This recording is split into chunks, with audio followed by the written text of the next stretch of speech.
emotional intelligence. This came on the scene back in the 1990s, and at first a lot of people didn't give it much credibility, except now, as more and more research shows that this is a critical element, especially in the world of management. You really have to know what this is about, and you have to demonstrate it on a regular basis. So what do we know about emotional intelligence, and how can you raise your own emotional intelligence? In today's world, where mediocre service seems to be almost the norm, if you can sit down and raise your emotional intelligence, you can and you will get ahead because of the fact that you'll be able to sit down there and help provide better service, better responses, because you'll be able to know who you are on the inside, but also respond well to people because of the fact they can learn to trust you. Here you see a bunch of people, they're all working together, trying to figure out the puzzle of the world. This is created by artificial intelligence trying to figure out what in the world would be a good image if we sat there and all put together the aspect of what emotional intelligence is. It's a puzzling picture. Did you see the pun, the puzzling picture? Okay, but that being said, everybody's got a piece of the action. Definition: it's the ability to recognize, understand, manage, and influence our emotions. Did you see which one comes first? Our emotion and the emotions of others. You have to be able to do your own. Be self-aware, self-regulate, self-motivated, have empathy, and have those social skills. You know what? When I teach business communication, that is one of the biggest skills that employers are looking for today. It's called soft skills. You may have technical skills galore. You may be able to sit down there and move your thumbs faster than anybody else, so you can send out 5,000 text messages a month. The most I ever heard of was 7,320. Okay, you may have more than that. You may have great skills on your thumbs. You can sit down and play great video games. You can sit down and do all kinds of things, but if you can't relate to people, you will never be a good manager or an effective leader. You must have this area down pat. You must be able to understand, control yourself, and not overreact. You almost want to have a flat personality like this, and that way you can talk to everybody around you.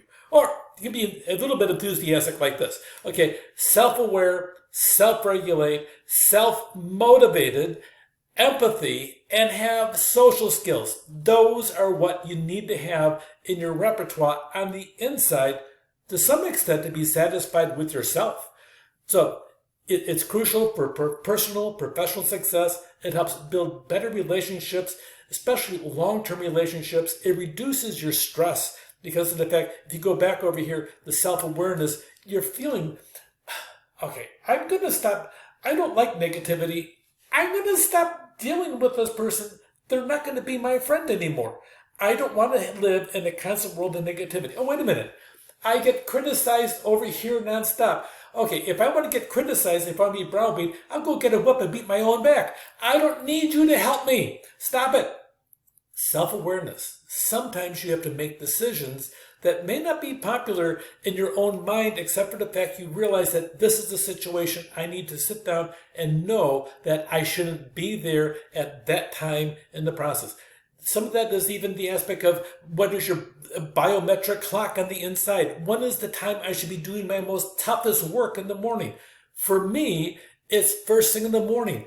In the morning, I have an IQ of at least 170. I'm telling you, I am so smart, it's incredible. But as the day progresses, I find that my IQ drops and drops and drops. So finally, by the evening, I'm somewhere down below 100. I'm not very smart, except I'm funnier. So I do all my heavy-duty work in the morning. That's my nature. And I do my best speaking work really in the afternoon and the evening. So I'm self-aware as to who I am as an individual. And I provide some self-regulation, except for the fact that I didn't know this automatically. I learned it by tripping and stumbling a lot of times through life itself. So EI is critical for your success.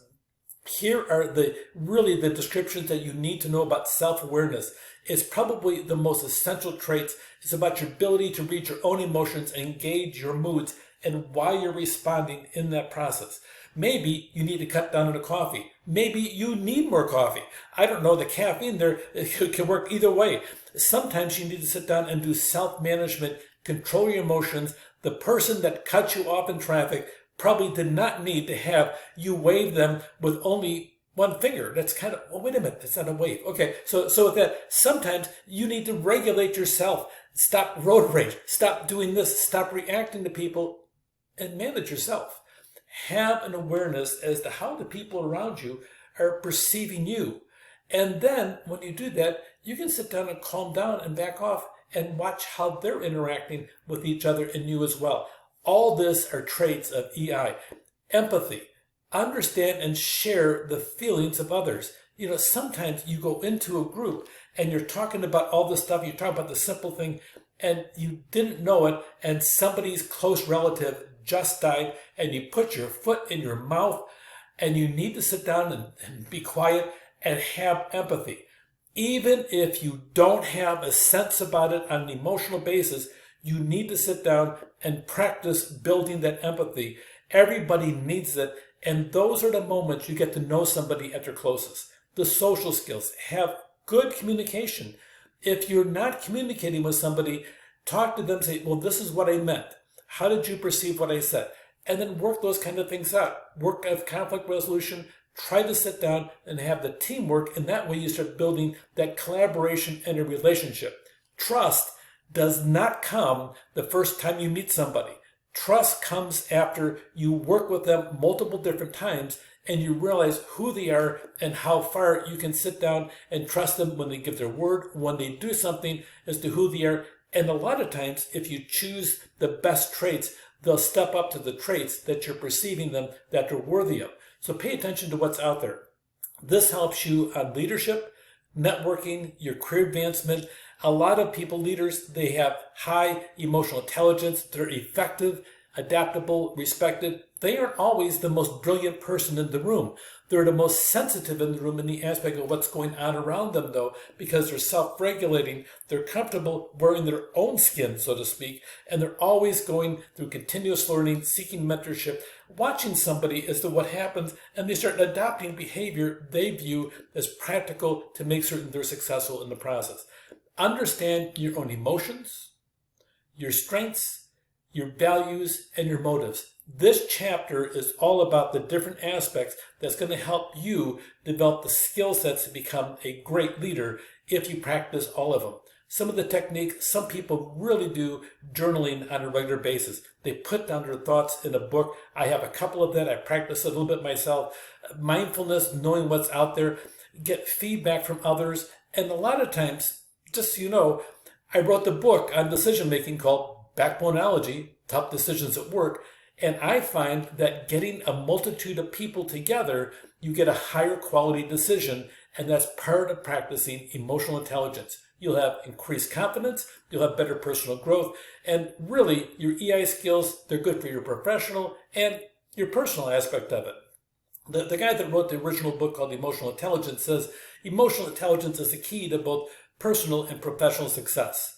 Know the definition, know the importance, know at the core of this is a total self-awareness of who you are on the inside, knowing how you respond to others, how you perceive them, knowing that you're a human. That being said, as a human, you're going to have certain flaws and certain traits that you're going to have. You're going to have certain judgments based upon the values that you were raised in and how you're out over there. And maybe you didn't see this person and their values over here. Maybe you need to stop, relax, pay attention to that person over there and learn from them. Even the simplest little aspect of it, you can pick up and say, oh. And all of a sudden, if you're aware as to what they said and who they are, and maybe this person and this person learn by working from others, and this could be career advancement, and overall, it will definitely improve the organization that you're in if you're practicing emotional intelligence. Take care.